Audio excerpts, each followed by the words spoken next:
ഇന്ന് പുളിയിഞ്ചി ഉണ്ടാക്കിയാലോ? വലിയ 2 പീസ് ഇഞ്ചി കഴുകി വൃത്തിയാക്കി ചെറിയ പീസാക്കി കട്ട് ചെയ്ത് വെച്ചിരിക്കുക. ഇതിനി മിക്സിയുടെ ചെറിയ ജാറിലിട്ട് ഒന്ന് ക്രഷ് ചെയ്തെടുക്കാം. ഒരുപാട് അരഞ്ഞു പോകരുത്, ചെറുതായിട്ടൊന്ന് പൊടിച്ചെടുക്കാം.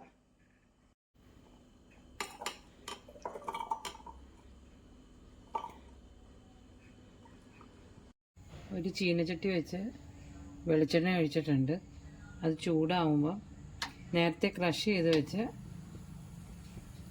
ഇഞ്ചി ഇട്ട് കൊടുക്കാം.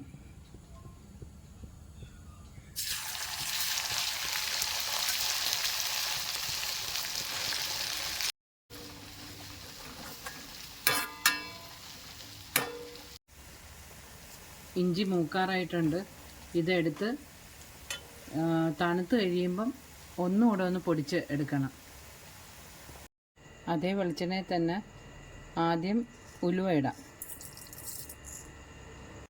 ഇനി കടുകിടാം.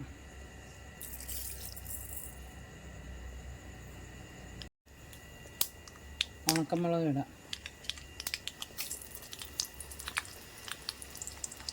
എന്നിട്ട് പച്ചമുളക് അരിഞ്ഞത് കൂടെ ഇതിൻ്റെ കൂട്ടത്തിലിടാം.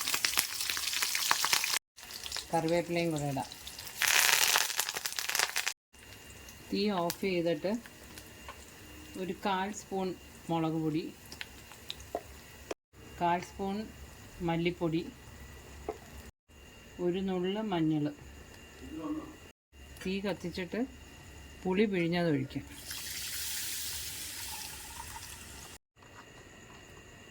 ശർക്കര കൂടെ ഇട്ട് കൊടുക്കാം. ശർക്കര പൊടിയാണ് ചേർക്കുന്നത്. ഉപ്പൂടെ ഇട്ട് കൊടുക്കാം. നേരത്തെ പൊടിച്ച് വെച്ചിരുന്ന ഇഞ്ചി കൂടെ ഇട്ട് കൊടുക്കാം.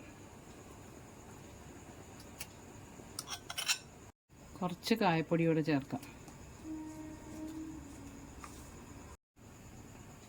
ഇനി ഇത് അടച്ച് വെച്ച് വേവിക്കാം. പുളിയിഞ്ചി റെഡിയായിട്ടുണ്ട്. നല്ലോണം കുറുകി വന്നിട്ടുണ്ടത്. ഇനി തീ ഓഫ് ചെയ്യാം. പുളിയിഞ്ചി റെഡിയായി. നല്ല കുറുകി വന്നിട്ടുണ്ട്. നല്ല മധുരവും എരിവും പുളിയും എല്ലാം ഉള്ളൊരു പുളിയിഞ്ചിയാണ്. എല്ലാവരും ഇതൊന്ന് ട്രൈ ചെയ്ത് നോക്കണേ. എൻ്റെ ചാനൽ എല്ലാവരും ഒന്ന് സബ്സ്ക്രൈബ് ചെയ്ത് സപ്പോർട്ട് ചെയ്യണേ.